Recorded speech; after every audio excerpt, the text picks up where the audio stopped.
আল্লাহ মালাকুল মাউতকে বলবেন, মালাকুল মাউত কি অবস্থা? বলবে সব শেষ।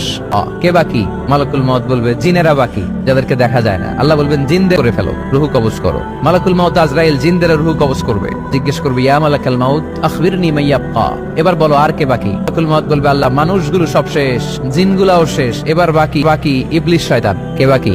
ইবলিসরেও শেষ করো, ইবলিসও শেষ। আল্লাহ আবার জিজ্ঞাসা ইয়া মালাকাল মাউতি মা ইয়াবকা, আর কে বেঁচে আছে বলো? মালাকুল মাউত বলবে আল্লাহ আপনার পৃথিবীর সব মানুষের রুহু কবজ করলাম, সব জিনদের রুহু কবজ করলাম, ইবলিসের রুহু কবজ আছে শুধু ফেরেশতা আছে কারা? যাও ফেরেশতাদের রূহ কবজ করো, ফেরেশতা হয়ে যাবে। এবার আল্লাহ জিজ্ঞেস করবেন ইয়া মালাকাল মাউত আখবিরনি মা ইয়াবকা। মালাকুল মাউত কথা মতো ধরে ধরে সব শেষ, ফেরেশতাও শেষ, চারজন ছাড়া। জোরে বলেন কয়জন ছাড়া? ইসরাফিল, জিব্রাইল, মিকাইল, আজরাইল, এই চারজন আমরা বাকি। আল্লাহ বলবে যাও ইযহাব ইনতালিক ইলা জিবরিল ওয়াকবাদ রূহা, রূহ কবজ করো। ইযহাব ইলা ইসরাফিল ওয়াকবাদ রূহা, ইসরাফিল ইযহাব ইলা মিকাইল ওয়াকবাদ রূহা, রূহ কবজ করো। ওই তিন ফেরেশতাও শেষ। এবার বলবেন ইয়া মালাকাল মাউত আখবিরনি মা ইয়াবকা, হে মালাকুল মাউত বলো। মালাকুল মাউত বলবে আল্লাহ আপনার কথা মতো মানুষগুলো শেষ, জিন ইবলিস শেষ, আমার বাকি তিন ভাই ইসরাফিল, মিকাইল, জিবরাইল, শুধু আমি। আল্লাহ বলবেন কেউ নাই? মাউত বলবে না আল্লাহ কেউ নাই।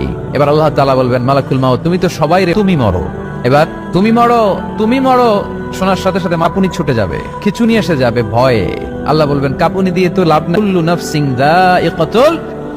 রব্বুল আলামিন বলবেন এটাই দুনিয়ার বিধান, আমি আল্লাহর দেয়া বিধান এটাই। জন্মালেই জান্নাত জাহান্নামের মাঝখানে একটা জায়গা আছে, জায়গাটার নাম হলো আরাফের মধ্যখানে যে দাঁড়া, ওখানে যে মালাকুল মাউত কাঁপতে থাকবে। মালাকুল মাউত বলবে আল্লাহ সৃষ্টির শুরুতে যদি জানতাম সবাইকে মৃত্যুদান করার পরে আমাকেও মরতে হবে, তাহলে এই কঠিন দায়িত্বের ব্যাপারে আপনার কাছে ক্ষমা চাই।